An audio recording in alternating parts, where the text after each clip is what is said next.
It's actually a very arrogant question, and it's a very distorted question. The premise is false. Where does the soul go to when we die? So I'll give you this dialogue that I used to explain it. The dialogue goes like this. Imagine a discussion between an air conditioner or a refrigerator and electricity. Just, bear with me. So the refrigerator is plugged in. Okay, great. And it's cooling food. Now suddenly the plug is pulled, and the refrigerator says to electricity, where do you go to when the plug is pulled? And electricity answers to the refrigerator, what do you mean where I go to? Where did you come from? You're a little box that was just created in the last 19th to 20th century. I've been around from the beginning of time, and I'm everywhere. And then, once they created this box called you, you've contained me, you've confined me in your box, and so you become a cooling agent that cools food, that refrigerates food inside of you.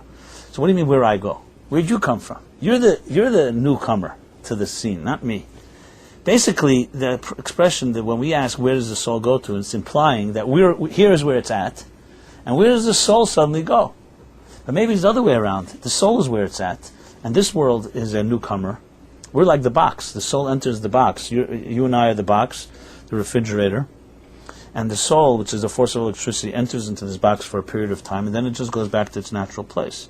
The fact that you're not familiar with that place, or you have no idea, is just no different than a refrigerator is not familiar with electricity. All it is a box. The material world is very myopic vision. We have very narrow vision. We only see the here and now. We don't see the larger journey of life. Spiritual people understand that it's all stages in a journey. I think it was one thinker that said, we are not material people having spiritual experiences. We're spiritual people having a material experience. In other words, it really comes down to how we see life. Is this it? And the soul is some type of exotic novelty? Or is the soul it, and this is some exotic novelty? It's a whole different way of looking at life. So essentially, it doesn't necessarily relieve the pain of loss of death, but it makes you understand that when the soul moves on, it didn't go anywhere. It may be right here, except it's not being contained in a container that we can see.